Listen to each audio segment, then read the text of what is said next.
יתר לחץ דם הינו אחד מגורמי הסיכון המרכזיים למחלות לב וכלי דם, אך ניתן להתמודד עמו על ידי שמירה על אורח חיים בריא ובאמצעות טיפול רפואי מקצועי.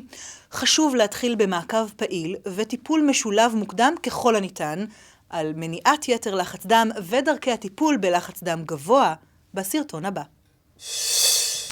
הטיפול ביתר לחץ דם היום הוא בעצם משולב רב מערכתי וכולל מספר דרכים. הדבר הראשון הוא למעשה שינוי בהרגלי החיים של הבן אדם.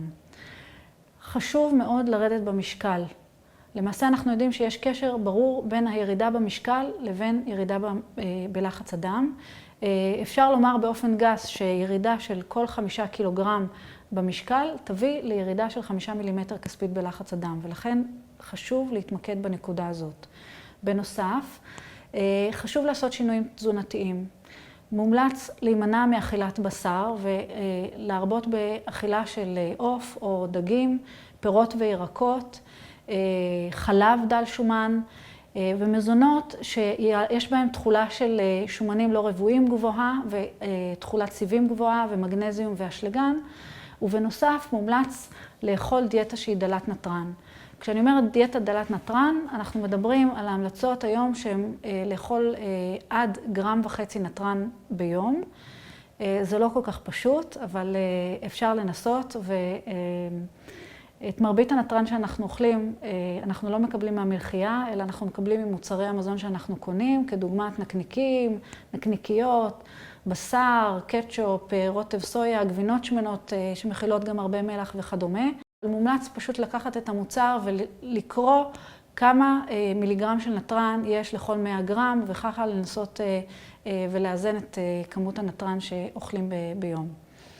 בנוסף, אנחנו ממליצים על פעילות גופנית. מומלץ לבצע פעילות של לפחות 30 דקות ביום, פעילות אירובית כמו הליכה, 4 פעמים בשבוע, ומומלץ להיגמל מעישון ולהימנע מצריכת אלכוהול מוגברת.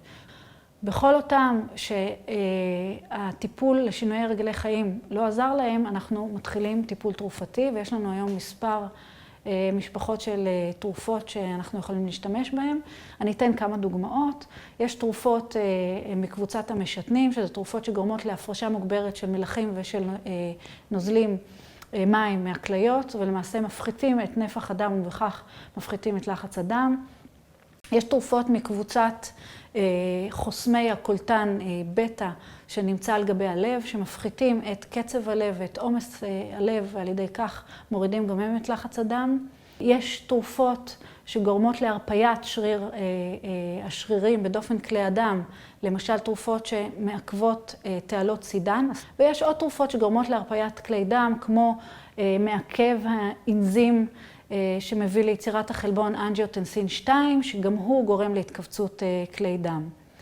לאותם אלה שלא מגיבים, ויש לנו קבוצה שהיום ידוע שלא מגיבה לטיפול התרופתי, יש היום טכנולוגיות חדשות שניתנות לשימוש וגם נכנסו לשימוש בארץ.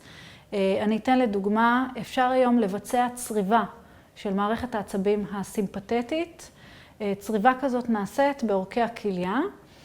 המערכת הזאת בעצם עוברת מהמוח דרך עורקי הכליה עד לכליות ומאותתת לכליות לבצע פעולות לעליית לחץ דם, וניתן לצרוב את קצות העצבים האלה בתוך עורקי הכליה בצנתור. לסיכום, יתר לחץ דם מחלה מאוד שכיחה. היא מחלה אסימפטומטית, ולכן היא מכונה הרוצח השקט, כי בסופו של דבר היא גורמת בטווח ארוך לסיבוכים של תחלואה ושל תמותה. ולכן מאוד חשוב לגלות יתר לחץ דם מוקדם ככל האפשר, על מנת למנוע את התפתחות הסיבוכים האלה ולאפשר אורח חיים בריא לאדם גם בעתיד.